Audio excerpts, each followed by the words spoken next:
2017, une année charnière en matière de protection de notre cadre de vie, de l'environnement au Bénin.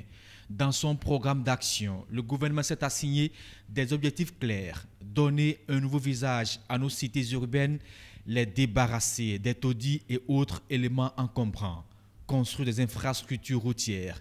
Dès le 1er janvier 2017, les autorités du ministère du Cadre de vie et du Développement durable ont lancé la phase opérationnelle de la libération des espaces publics.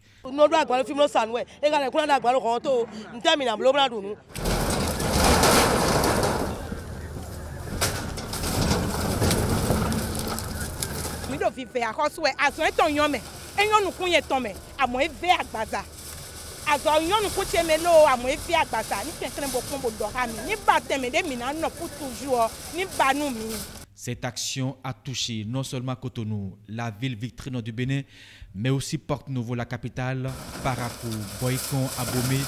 Le virus du déguerpissement a contaminé une bonne partie des communes du Bénin. Ici, c'est comme on est dans une grande ville, mais c'est comme si on était enclavé. Le sacrifice doit être fait maintenant pour que nous ayons le temps de reconstruire notre pays. Les plages, ces écosystèmes fragiles mais attrayants sous d'autres cieux, ont reçu aussi des coups de balai.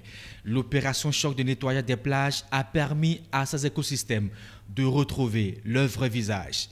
Plus de 8000 tonnes de déchets ont été enlevés, de quoi couvrir la moitié de la ville de Cotonou. Nous sommes en train de mettre en place là donc des postes de surveillance qui sont des postes dédiés à la BPLP, à la Brigade de protection du littoral et de la lutte anti-pollution. Et donc ces brigadiers vont superviser désormais nos plages. Les 125 km de côte du Bénin sont menacés par l'érosion côtière. La mer grignote chaque minute une portion du territoire national. Sur la question, les autorités ont vite pris la mesure du danger.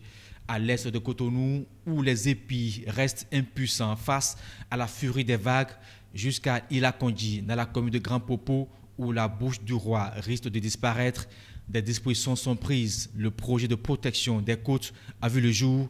Les travaux ont démarré et prendront fin en 2019. Vraiment, c'est difficile de quitter son cadre de vie pour ailleurs, mais c'est nous-mêmes qui réclamions ces travaux. On va souhaiter qu'ils démarrent vraiment. Le projet va jusqu'à Ilakondi et nous sommes heureux que l'actuelle conception du gouvernement ait repris notre conception. Nous félicitons le gouvernement pour sa perspicacité. Les défis environnementaux au Bénin, c'est aussi la définition des cibles pour atteindre la neutralité des terres. 62% des terres au Bénin sont fortement dégradées, un véritable handicap à la production agricole et à la lutte contre la malnutrition et la famine.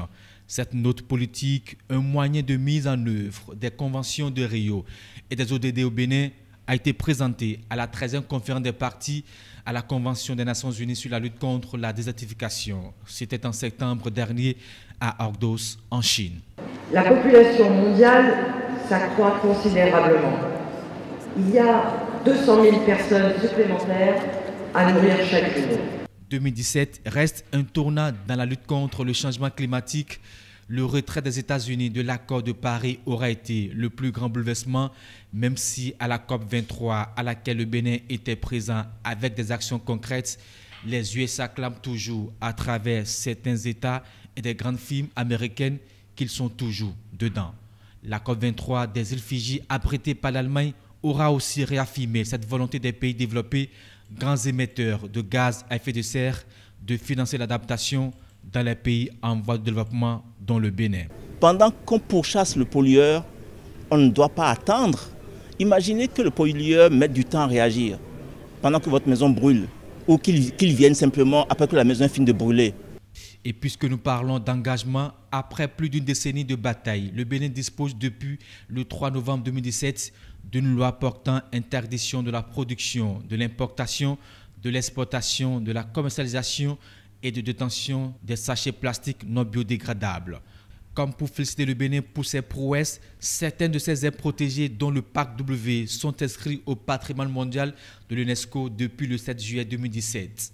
À l'interne, il y a la mise en affermage du parc Mandjari, une réserve floristique et animalière unique dans la sous-région, ouest africaine. La conservation du parc est notre premier et plus important objectif.